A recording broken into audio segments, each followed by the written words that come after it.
Good morning, everybody, and happy Wednesday. We are here on the lab with Joel Scrivener. My name is Jonathan Bodnar. The lab is all about breaking down concepts, breaking down principles and things in life that help you better your excellence, life, business. And so we're super excited today to talk a little bit more about value. But why don't you tell everybody specifically what we're talking about on today's lab? Absolutely. Great to see all y'all today. Hope you're doing fantastic. It's such a Texas thing. All y'all. All y'all. All y'all. I am so Texas. I got boots. I got a cowboy hat. I got a tractor, y'all. You don't even know. He does. Is it 0 point? It is a zero turn. Oh, man. Zero turn. See, I don't even know my tractors. I need a dump truck thing on the front of it. I got to have a bucket. No. Anyway, I got stuff to do.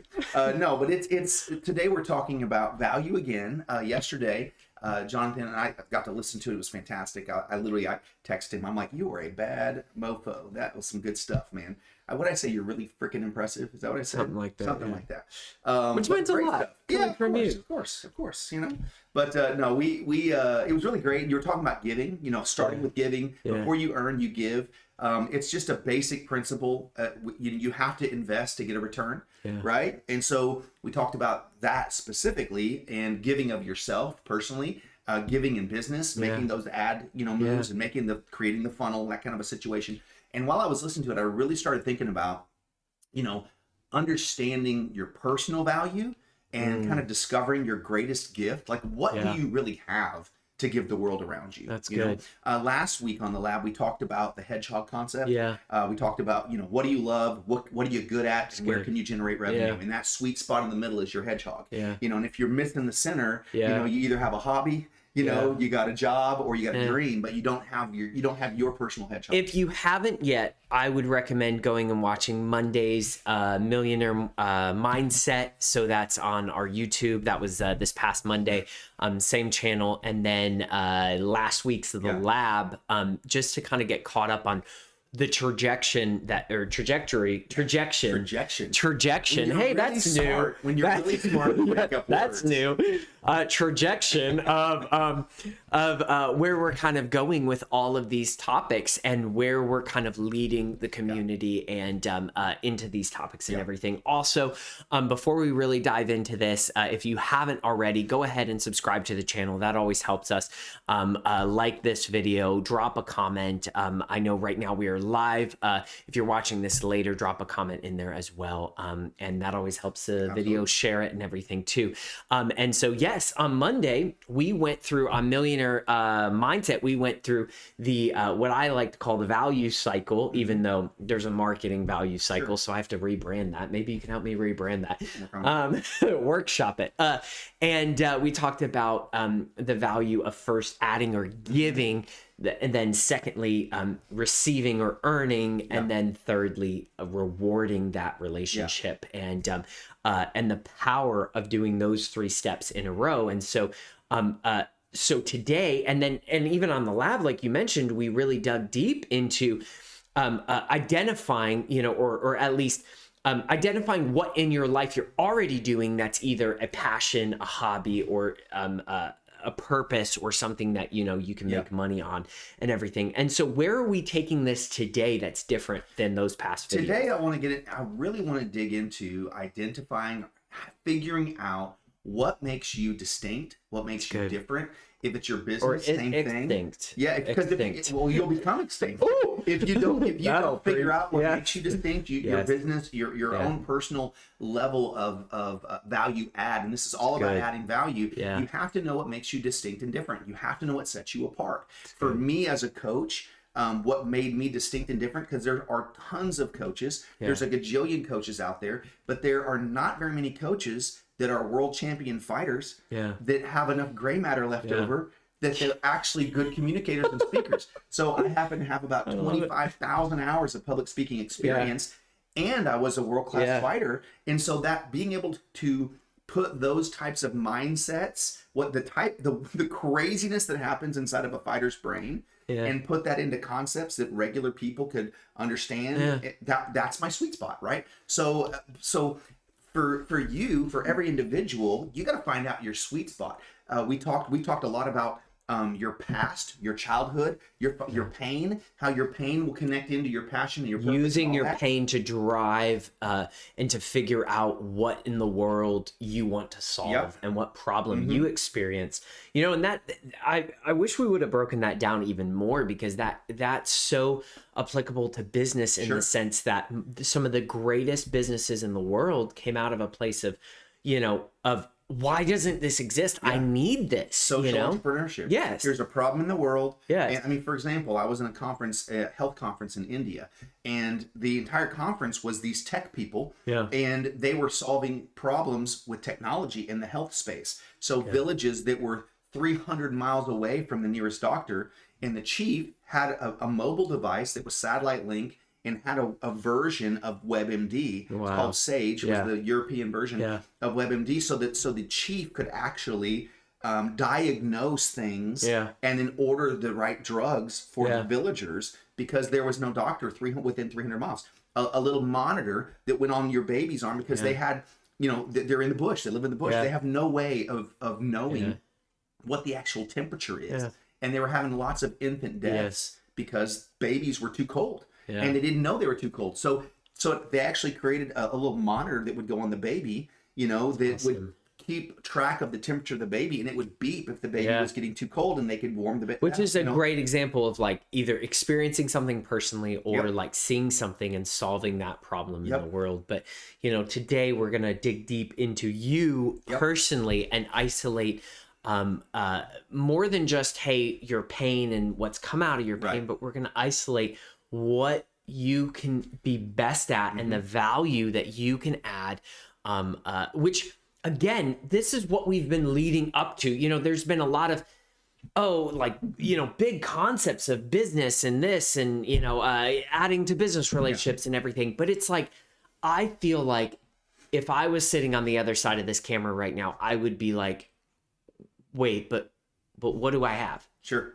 You know, like, what do I have that someone else needs and wants? How do you discover it? And then how are you confident enough to actually, like, if I'm being honest, the only reason that I ever started this YouTube channel was because somebody was like, oh, you need, you know, like, to start talking about the $10,000 a month business or whatever. And I never thought people actually cared to listen to the experience that I had.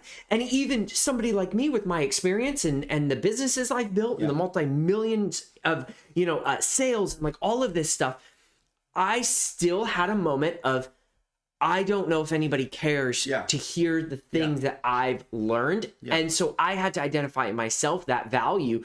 And so it's not just what is it, it's also building that, the type of mentality it takes to be able to share the thing that you have to give the world. So let's dive into this just a little bit with how to find your true gifts and how to recognize what makes you distinct and different, what makes you valuable to other people. Honestly, you've got to find people that will tell you the truth about yourself. We've all seen the person that went on American Idol and their mama always told them their whole life how wonderful they were and how good they could sing. And then they learned in front of America for the very first time how horrible they were because Simon said, "You're the worst I've ever heard." You gotta ask, you gotta figure out what producer let them go up there. Like, what horrible producer. I know, but I'm just sitting here like that.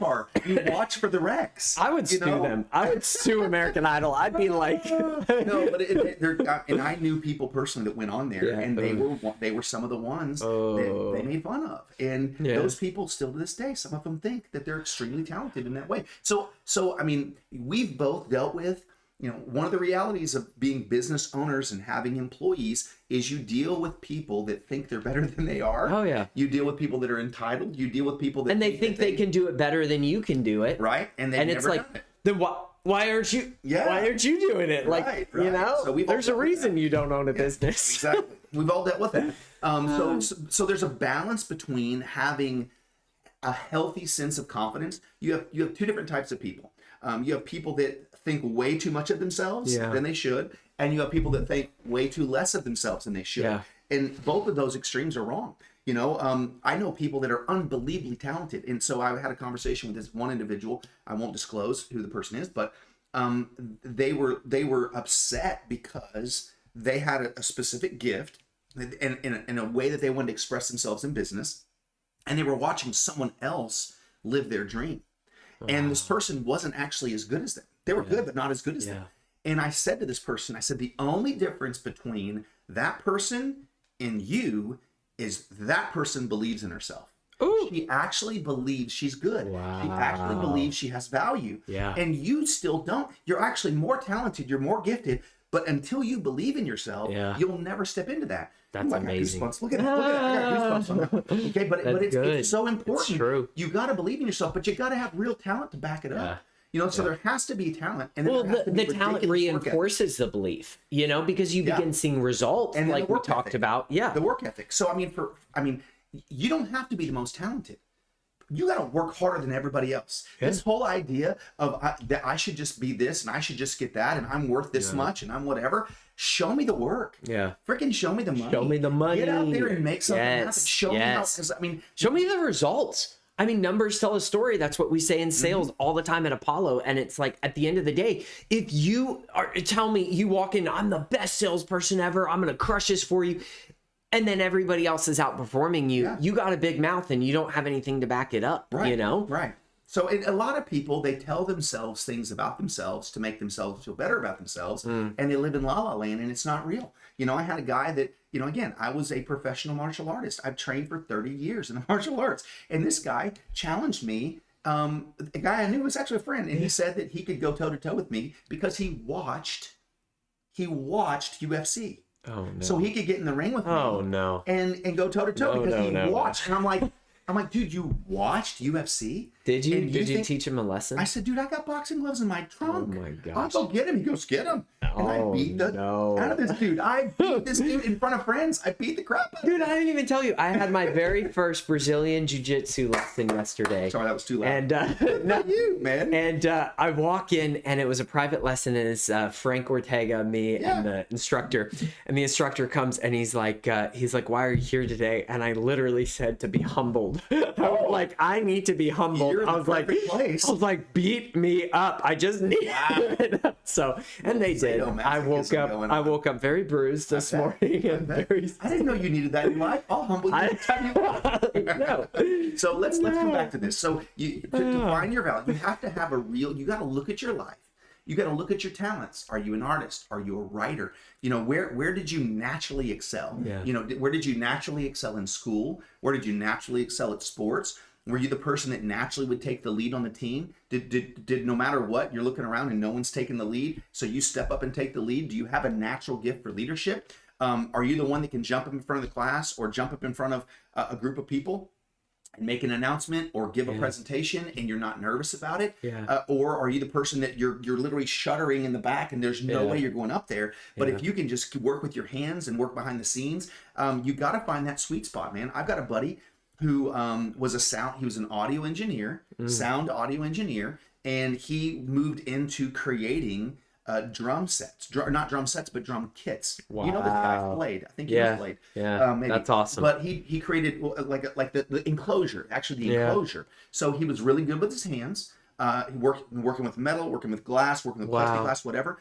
And these enclosures will sell for $10,000 or $12,000, and it's an enclosure that is used in studios, it's used in churches, it's used in concert venues. Wow. Anywhere where they're going to play and they want to control the sound of the drums. The dude makes fantastic money. It's amazing. Because he was good with his hands and he was good with his ears. Yeah. And so he went to school to be an audio engineer, and then he created his own vibe. Another friend, this guy was a drummer. Now he's in Nashville, and he grew up as a kid drummer, and somehow he got into making drums. Now he has his own drum company with his name on them, his own drum brand. He just found these the coolest things, seeing bands use your drum. Right? Dude, you got the Red Hot Chili Peppers, you got Collier up there in his underwear playing on your drums. That'd be amazing. So, but it's, that's kind of weird. Anyway, but you got to find out what you're actually naturally good at and look at that and say, I did well. And you may be like, man, I wasn't good in school. Okay, what were you good at? Yeah, so if somebody's sitting and saying, okay, great, but I don't think there was anything that I did that I particularly felt like I, excelled at or was natural to me. Would you say the best thing is to just try it and be willing to fail? Like, keep trying things, like just go out there and have fun and experiment and figure out the things I've perfect example. I've seen people that say, oh, I'm going to start an online business, graphic design. And I'm like, you're terrible at graphic design. Like, it's horrible. Or like web design. And I'm like, no. Yeah. But those are things you can get better at too, if you have a passion for them. And so if somebody's listening and saying, I just can't identify that thing. Okay. How do they find that thing? Is it literally just try everything? Or no, I mean, you could do an online assessment. You could do a talent or a gifting assessment. Those things exist. Yeah. You could do a strength assessment and Strength Finders. Strength Finders is it's great. Really good one. In fact, we could probably do some research for you and provide some links on some different assessments that you could take that are to find your personal gifts. They do this a lot of times in schools. At my kids' school, they'll do some different assessments to help them figure out, hey, this is a career path that you would probably be good at because you do well at this, you do well at that, you like this kind of thing, that kind of thing. So, but you've got to find somebody in your life. Or an avenue in your life where you can get some mentorship. And a lot of times it comes down to interest, something you're really interested in, and then you discover you got a little bit of talent in it. But again, you got to do the work, man. You got to do the work. I mean, it was if I saw so many people that had incredible talent because long before I was a public speaker, I was an instructor. I started teaching the martial arts at 14. I was running classes. And 17, I launched my first studio, had investors at 19. So I had a really neat career in that way, but I worked with some of the most talented people that didn't want to work hard. And then I worked with people that had less talent, but they had more heart, more grit. They were willing to just push and push and push, right?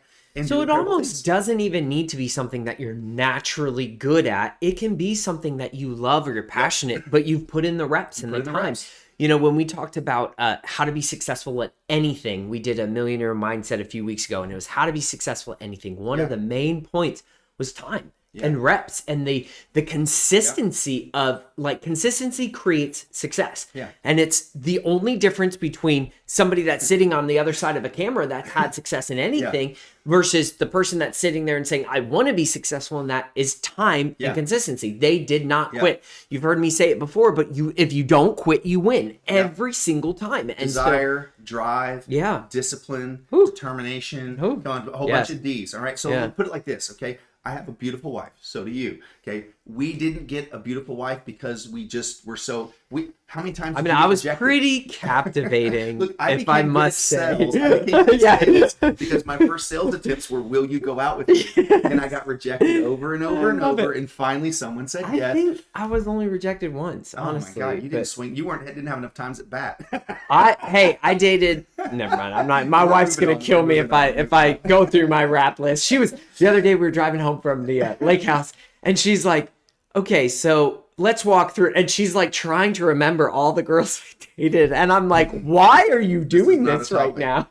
She's like, all right, tell me about this person. I'm like, what do you? And she's like, I just want to know the people you went after. And I'm like, what is this? We've been married 6 years. We focus on our successes. I learned from failures. Oh, Lord. Focus on success. I love it. I mean, you need to have, I would even go as far as to say, one of the ways I got into coaching and realized I could be really great at coaching was hanging out with people that were successful, making friends, the stuff you're talking about, buying lunches, buying coffees, and learning from people.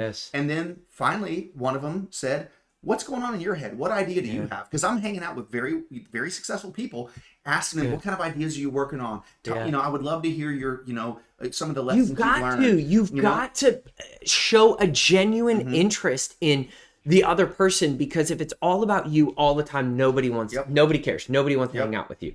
Nobody. But finally they start asking, what's your idea? What do you got? And so I said, well, I got this idea. It's called Winology. It's based on this. It's around the science of winning. So doing, studying and really doing research.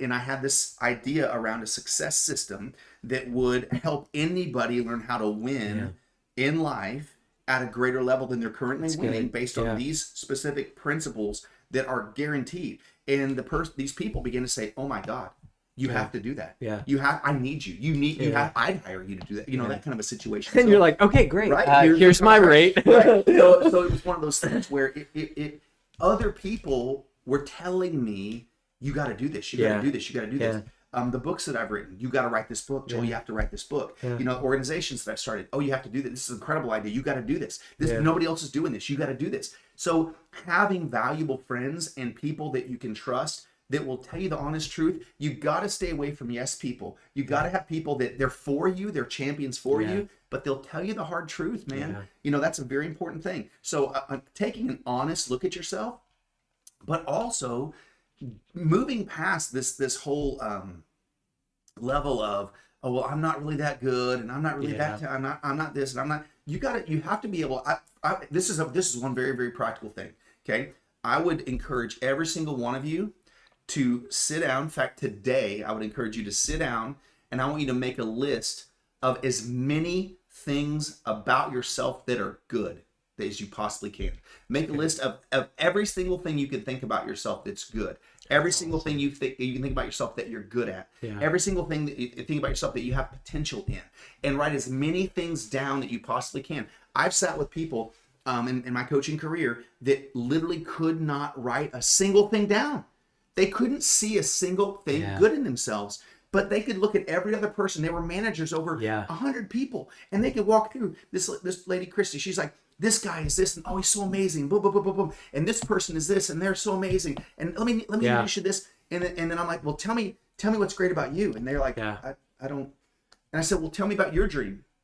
I don't have a. And they literally had a roadblock in their mind. You got to break through that. Some of you can sit down and you think so highly of yourself. You're like, let me take a few hours. My hair, my eyes. Where else do I go? So, but other people really struggle with this, and you got to be able. Listen, number one thing, you are your greatest product. You are your greatest product. If you wouldn't buy you, why should anyone else buy you? Right? I mean, you've got to believe in yourself. You've got to take an honest look at yourself, be willing to do the hard work, say, I've got a desire for this, I have an interest in this, I've got a drive and a discipline and a determination that I'm going to push. I'm going to be willing to fail. Do you have any ideas how many black eyes, bloody noses I had? I almost had a black eye at my wedding. I went to prom with a black eye. I mean, I fought my whole life because that was my hobby. But it was the determination that I'm willing to get hit because I want to win. And you've got to be willing to take those hits. So you've identified the thing that you either are naturally skilled at, or that you want to be skilled at, or multiple things, frankly. I mean, I know there's multiple things in my life that I'm like, I want to get better at this. Speaking is one of them that I'm trying as much as I can, like throwing darts at a wall. Just how often can I get into speaking? How, where, because I want to be better. I was not a good public speaker. You've heard me in the beginning. You heard me even a couple years ago. Like I just wasn't a great public speaker, and I'm still not amazing at all. I'm still like learning, but I had to put in the reps. So that's just one of the many things that I'm trying. So it doesn't have to be even one thing, but you've identified the things that you're naturally good at. You've identified the positive things about yourself so that you can begin believing or begin building a belief system about yourself that you have value. So one of the things we mentioned on Millionaire Morning was the what separates anything good from bad is value. So what separates rich people from poor people is the rich people have, they understand their value and they know how to sell their value, and poor people don't.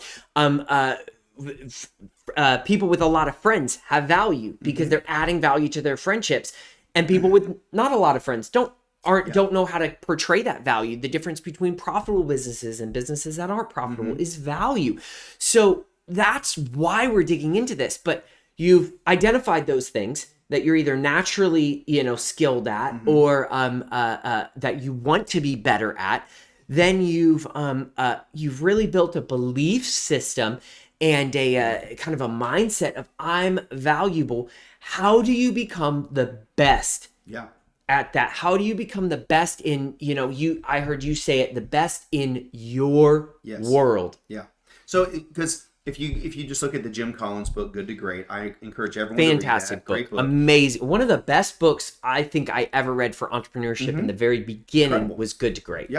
And one of the things that he talks about in there is connected into the hedgehog concept that we talked about last week, is identifying what you can be the best in the world at. Now that's a very daunting thing. Yeah. Most people don't ever find themselves on the world stage, right? So the idea of being best in the world. Well, and the ones that do aren't always even the best. Like that's the irony. Yeah. They're literally the ones that just never stop. Think about politicians are a phenomenal example. But we were talking about this before the live stream, but politicians, they're not the best politicians out there. The people that actually have the capability to change the world are not the ones that get elected or are the ones that are put up, because the ones that get elected are the ones that just never quit. They're not even, so there's a principle there alone. Like oftentimes the people that you see on the world stages of any category, or they're not the best in the world. They're just the ones that chose not to quit and don't care what people say about it.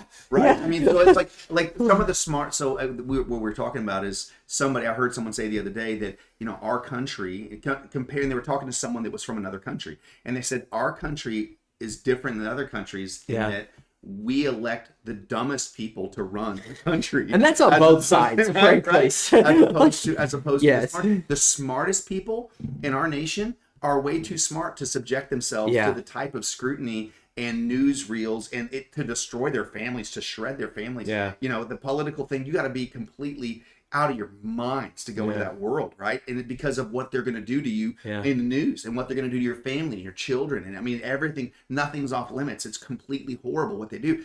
And so a lot of people are way too smart for that. They're like, I'm going to keep my mouth shut. I'm going to go over here and make gajillions of dollars. I'll fund a candidate that I like and pump them up there, but I'm not going to be the one to do, My dream was to run for office, like since I was about 11. Like I wanted to be a politician. I just want it so bad. I wanted to be president. Like that was my ultimate goal, was president of the United States. And then one day I was sitting in the bathtub and I was just like thinking, and I go, wait a minute, a politician has one voice. And I was like, but what if I'm the person on the jet plane funding all, on the tarmac, funding all the politicians. And I'm like, and then I can have unlimited voices. If I'm funding 10 different politicians, I now have more influence. And it's a matter of humbling yourself and being like, I don't need to be the one that everybody sees. I just want to be the one that truly has the influence and power. So totally off topic, but maybe that's the value I offer the world, You're identifying a just desire. Need to be a billionaire is all. So of course. Simple enough. Absolutely. You're on your way.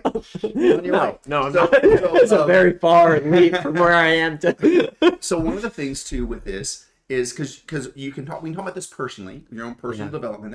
That's what Jonathan has me on here for, is because personal development is my sweet spot. All I've done, and this is part of like looking at your pain, looking at your path, looking at your journey. From the youngest, all I've ever done my whole life, I started teaching people at 14. By the time I'm 16, I had students that were in their 50s and 60s, and I was their instructor. I mean, I owned the business at 17. So it was one of those things where my entire life I trained people. I coached people. So all I have done throughout the years is learn different subject matters and recognize my greatest gift is seeing the potential in people and drawing it out.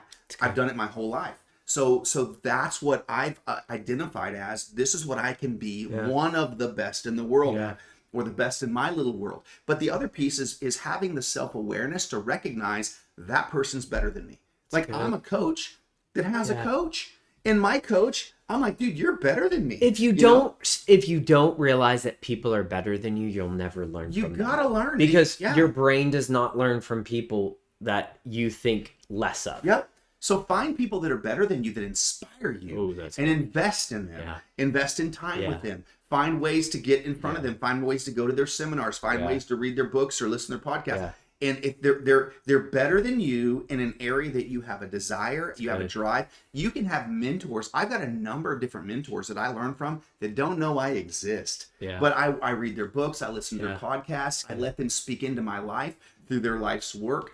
And then I recognize when I've got someone, like I just made a new friend recently. I went to an event. My wife and I put ourselves out there, went to an event that was a kind of a networking conference or whatever.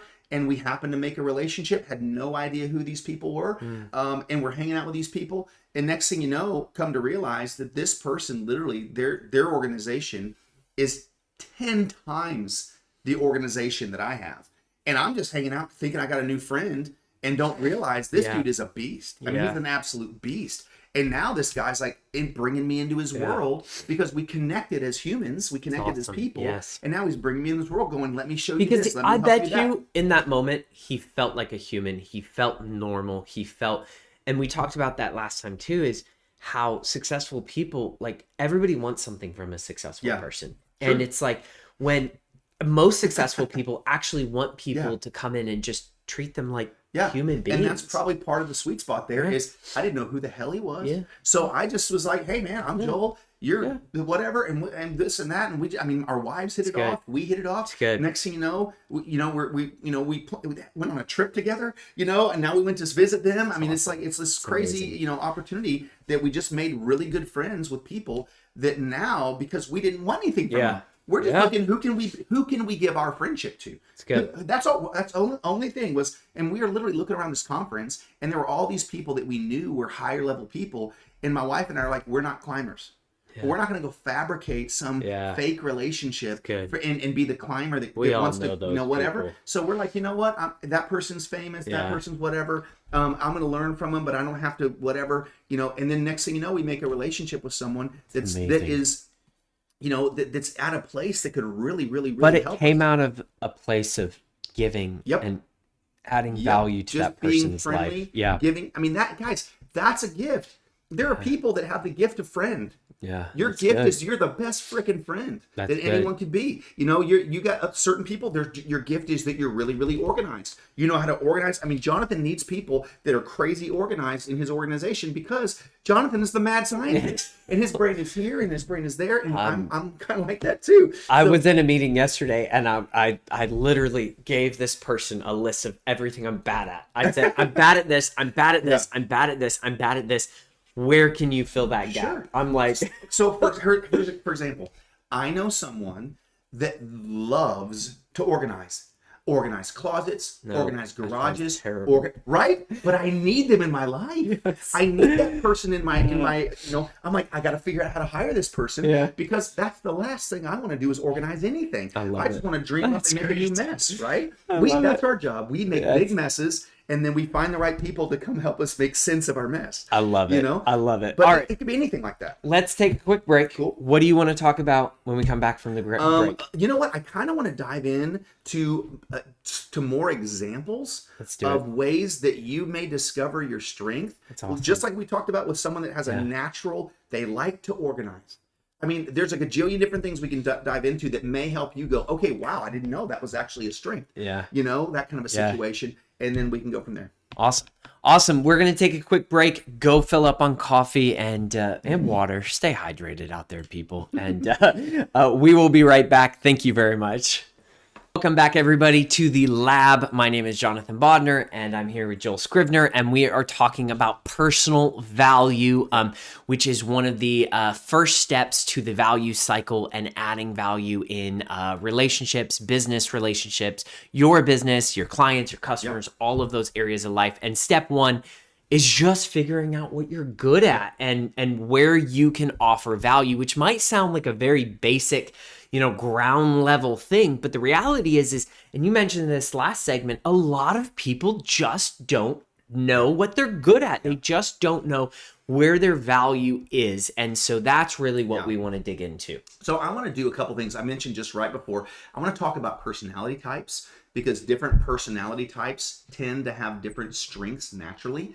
And they have different areas where they're weak. And if you have a certain personality type, you kind of need to pick an area that fits your personality. For example, if you're not an upfront person, then don't pick an upfront, if you're not someone that loves people, if you don't love people, don't be in sales. Yeah. You know what I'm saying? Because to be really great at sales, you got to care about people. And if you're not like a direct person, you can't be in leadership most of the time because you can't just be like, or you have to find those people that fill those gaps. Yeah. So I want to talk about a couple different types of things. So I'm going to use my sister as a quick illustration. Right. My sister is incredible. She's one of my heroes. She's my little sister, my baby sis.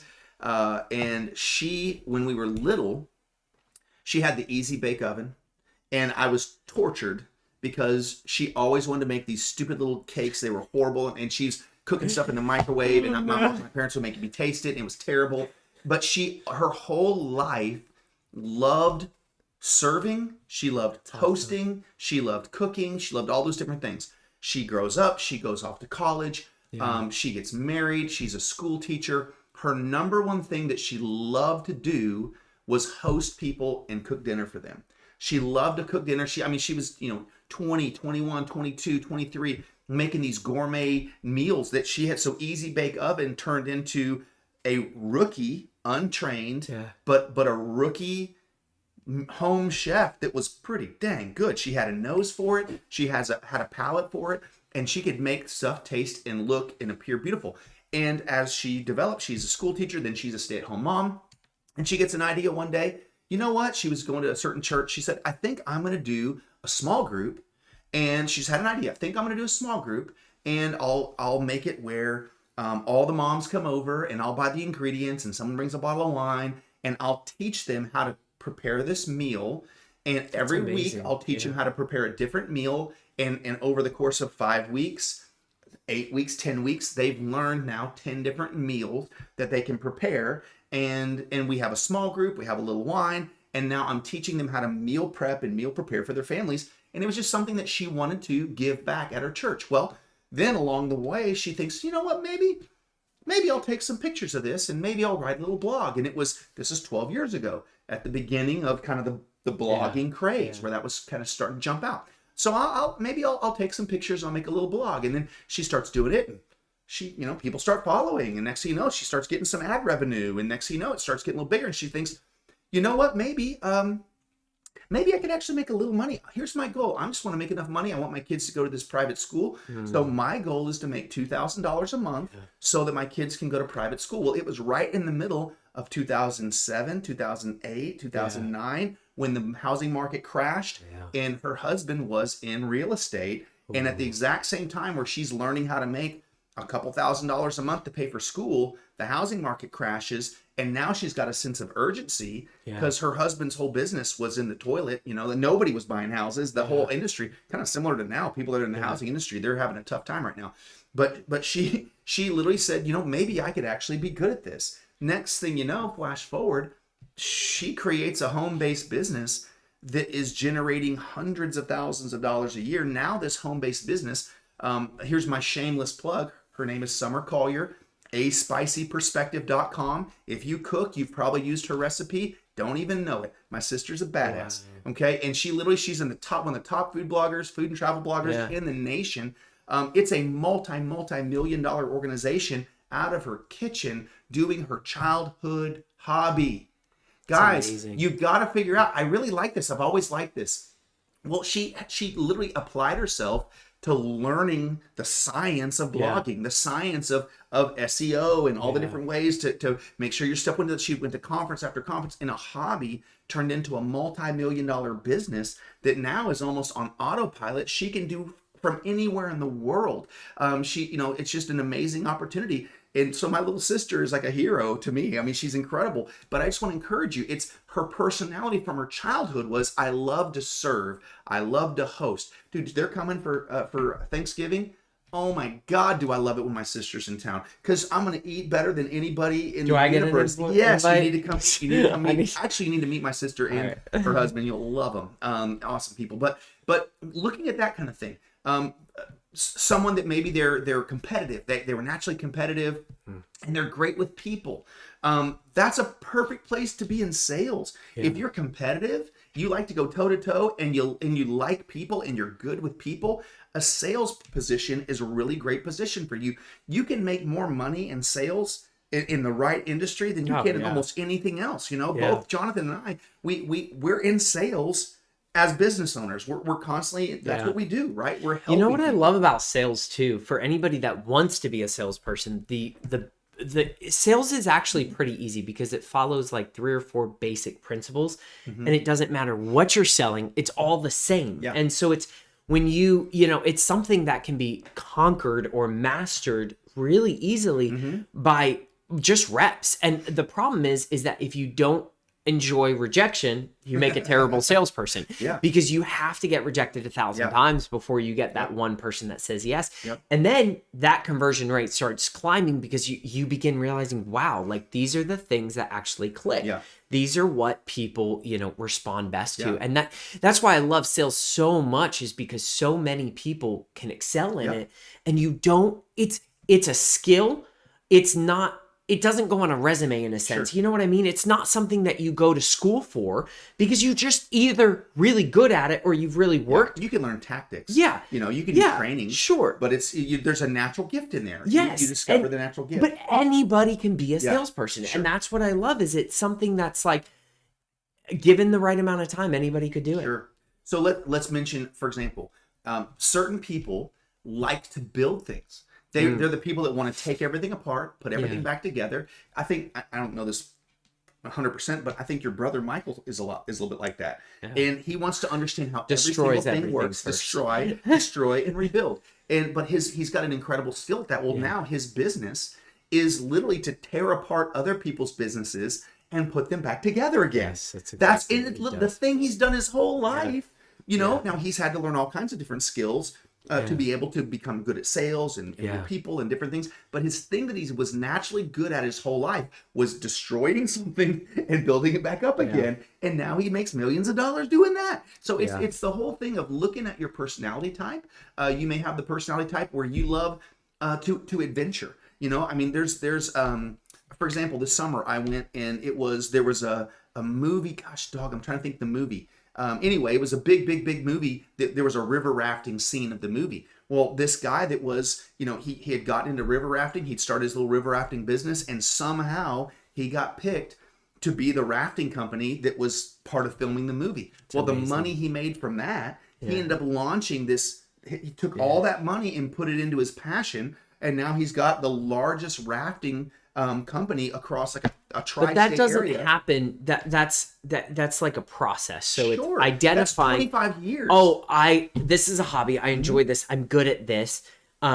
Believing enough that somebody's going to pay you for it, and having enough reps that somebody's going to pay you for doing this hobby, and then being at the right place at the right time, which takes consistency, and just keep going. And then one day somebody's going to come along with the opportunity that's going to launch you.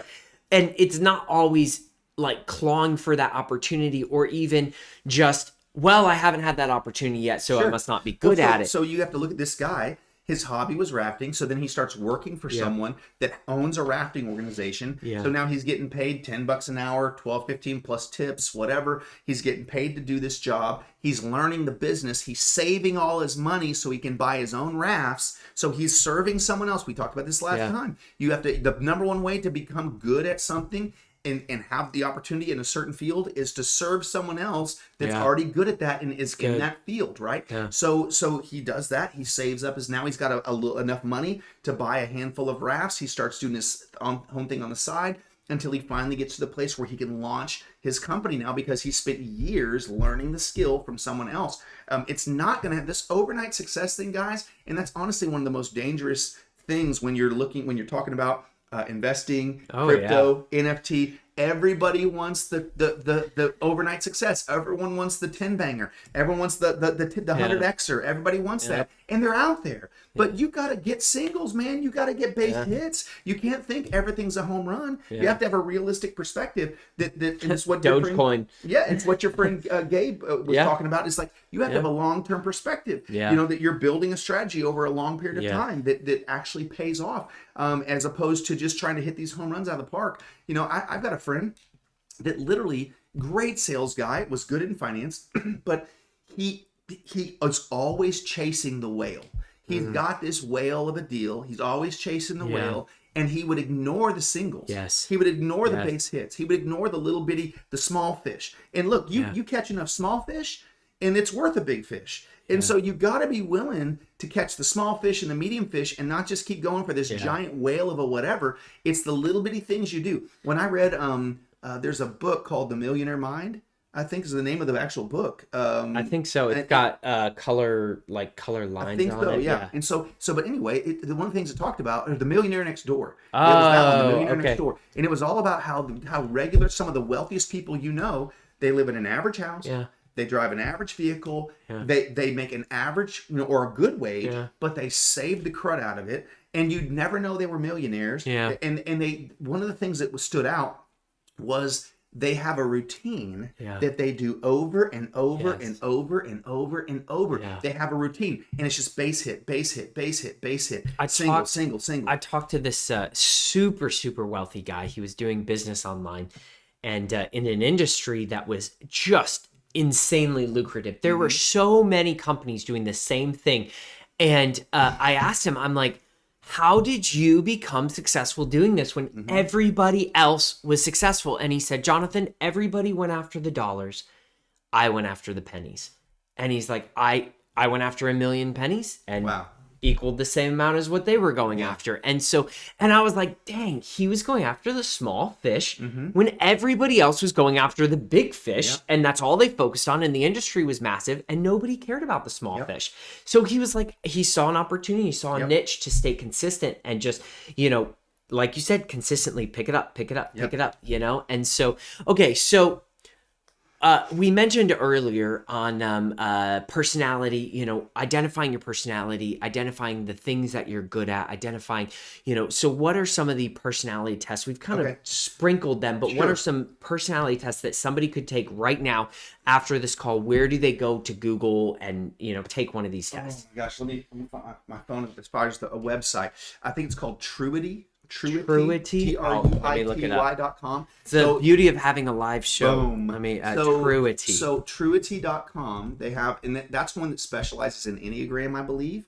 Yeah. That one is fantastic. If you've probably heard about it. They've got Type Finder, Enneagram, Big 5, Love Styles, and Career Test. Yep. So that is a perfect all-in-one. That's awesome. Stop, right? I'm right now obsessed with the Enneagram. I've rejected it for years. I've been like, yeah, whatever, because it's been like a cult following, kind of a deal. Now I'm actually digging into it I've been in Strength Finders for years. Yeah. I just finished a book on it. I've done a couple evaluations on it. I think I took an Enneagram test. I'm gonna pull it up. Jonathan's gonna do it today. Next week we're gonna talk about our personalities. No, but it's something I would highly encourage you to do. Because it will help you, number one, understand yourself. Yeah. It'll help you understand other people. Yeah. So I'm a 3. My wife's an 8. Okay. The 3 is the achiever. I want to achieve. I'm the guy that can walk into a room, read the room, instantly connect with people, instantly whatever. My wife is an 8. An 8 is a challenger. Yeah. An 8 is a very strong person. They've got a quick temper. My wife's an 8. So quick temper, very strong personality. They challenge. They're not going to be controlled. My wife cannot be controlled. Nope. So my wife worked for me. My wife is my partner.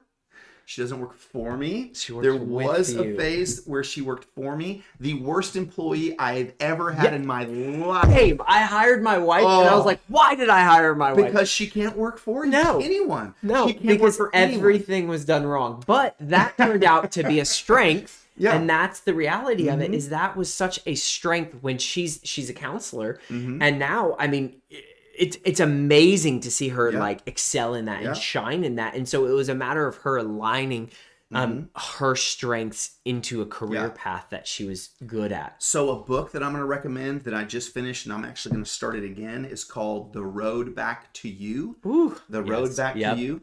And it's all about understanding all these different personality types. And what it does is it doesn't focus only on the strength of it. It focuses on the weakness of it. The whole idea of the Enneagram is understanding where it was written literally thousands of years ago, a couple thousand years ago. I think it was written in like in the 300 or between 300 or 500 AD. So I think, and it was created by monks or mystics. And the whole thing was based on the 7 deadly sins or the nine deadly sins, whatever. And so each of the different personalities has a propensity toward a deadly sin that will destroy your life. And so part of it is understanding, if I don't learn about myself, here's the sin that will destroy my life if I don't understand. So it's a way of self-protection from your own area, because your strength is always your weakness. You know what I mean? Your strength is always your weakness. So I'm gonna guess you're probably a 3 like me. I don't remember, but I need to. So I need to. We'll figure it out. But I would encourage you. It's a great one. The Road Back to You. I did the audiobook and I just listened to it over and over and over again while I drive. But it's helped my wife and I, because I'm like, okay, I understand she's in this part of her way personality. back to you. The way back to you. All right. Take the test on Truity. The next 25 people to open a ticket in the Discord, we'll buy you the book The Way Back to You on Audible. So the next 25 people, if you're not part of the Discord, join the Discord. But if you are already, next 25 people to open a ticket in Discord, we will buy The Way Back to You, which is an awesome book. You know what? Let me even tell you who the author is. I can do that real quick. But I even have my kids do it. So my 18-year-old daughter just did it. Yeah. She's a 9, which is the peacemaker. Okay. So my wife and I, my wife is the challenger. Yes. I'm the achiever. Yeah. We both have very strong personalities. Yeah. A lot of conflict in the home at times, because we're both right. Conflict can be good. Conflict can be very good. It can be very good. We have a very passionate relationship. It's when it's hot, and when it's hot, it's hot. Passionate discussion. Yes. But my younger I don't want to hear about your wife and your relationship being hot. Take it easy. You can learn something. You can learn something. I'm just saying. No, but The Road Back to You by Ian Morgan. Okay. Ian Morgan Cron.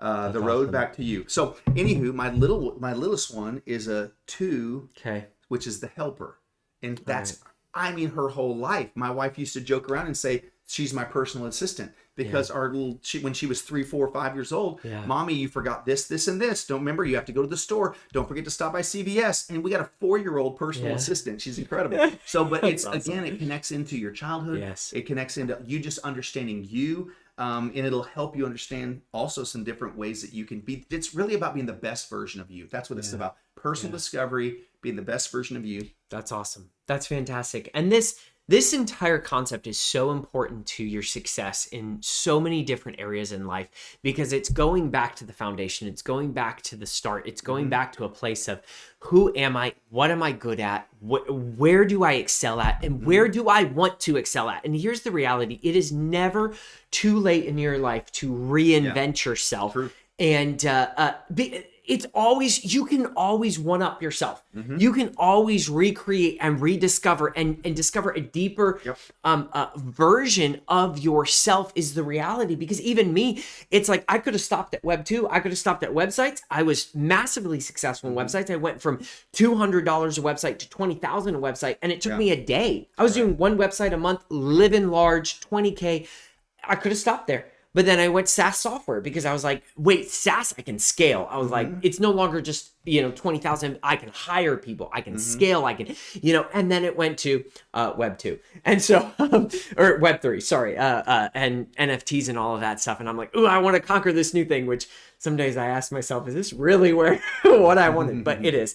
And so you can always reinvent yourself. But the idea here is really I don't care if you're 20, I don't care if you're 40, I don't care if you're 60, I don't care if you're 70, 80 watching this right now. There is always an opportunity to look at your life, and I never want anybody to feel like you're just stuck. And this is, I'm just going to be in this W-2 job for the rest of my life, because you're not.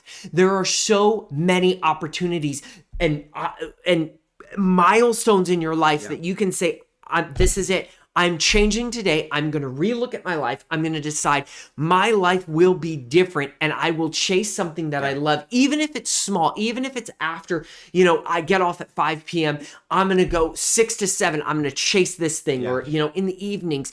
I know people that work 9 to 5 jobs. And in the evenings from 9 to, midnight, they're out, learning and learning on Udemy. It is never too late to figure out what it is that you want your life to look like 5, 10, 15, 20 years from now, and begin designing that. And I don't want anybody to feel like I'm just stuck. I can't do this right now, because I've done it multiple times. You've done it multiple times. You had to go, you transitioned from I'm a fighter and I'm going to do this to now I'm a public speaker at an organization, a nonprofit organization. And it's two different worlds. It's totally different worlds. Same skill set. different curriculum. It's the common thread. It's the purpose. We talked multiple times about purpose being that common thread, you know, and it's different. It's applicable in different seasons of your life for different things that you do. But at the end of the day, you know, your purpose is applied in all of those things, and it's that common thread. Good stuff, man. It's awesome. So figure out what you're good at, figure out what you love, figure out what you really want to consistently pursue and get better at, and figure out what your personality is, because you don't want to do things that conflict with your personality. That's the reality is even if you love it, keep it a hobby. If it conflicts with who you are, keep that thing as a hobby, because there have been so many times in my life where I was like, oh, I really want to do this thing. And I realized I'm just not that person. And it's okay that I'm not that person. I always want it to be that person, but it's okay that I'm not that person. And so identifying not just what you're good at and what you want to be good at and where you want to be in 10 years, but also what your personality type is, so that you aren't conflicting with that personality. You want to flow with who you are, flow with what you're naturally good at and what you naturally feel comfortable in, you know, and push yourself, always push yourself, but you don't have to pick something that goes completely against. Let me come back to the D's. So things that what is it that you desire? What do you delight in? What really lights you up, right? What are you willing to be disciplined, determined, driven, right? Detailed. I mean, all these different things that you've got to do to make sure, because all of those pieces come together.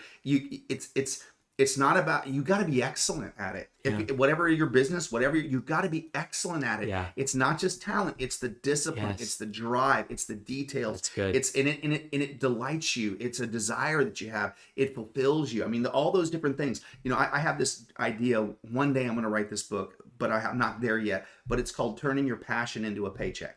Because I've done it my whole life. It's all I've ever done. This is a passion of mine. You know, it becomes a paycheck. That's literally. Never mind. I have an entire category of like all these articles that I wrote about that, and I was like, oh, I want to turn this into a book. So who gets there first? We'll see. It's a collaborative effort, maybe a new podcast. We'll see. I don't know. Well, the title of my book was going to be Hustle, but you got that. Now I've got my. Don't steal my. Turning your side hustle into, I don't know.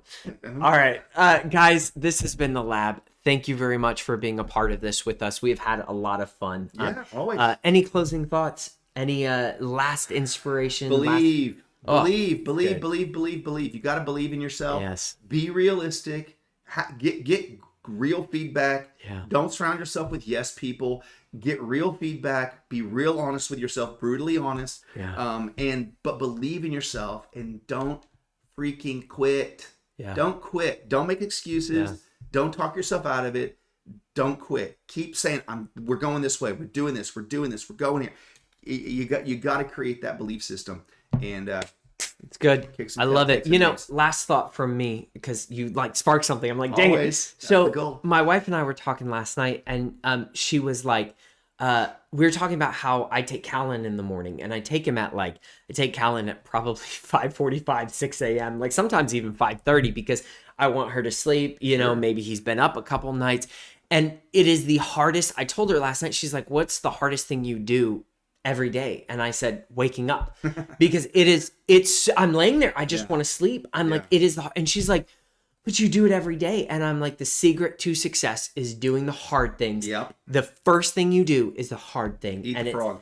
It's just, if you can get through the hardest part of your day, which sounds funny because it's like, oh, waking up, you know, like, but waking up that early for me, I'm not a morning person. I've never been a morning person. Waking up that early has been the hardest thing I've ever done in my life. But I do it every morning because it's the hard thing. And I'll tell you, my life in the past 6 months looks totally different because I just do the hard thing. So I'm doing the same thing. Mark Twain says, eat the frog. That's what so the hardest thing, do it first. Eat the frog. You know, nobody wants to eat that frog. It's good. But you got to do it. I'm doing the same thing, 5:30. Frogs are too juicy. All right. Anyway, guys, thank you very much for being part of the lab. We appreciate you, and we look forward to hanging out with you on the Discord. So have a wonderful Wednesday, and go crush it out there.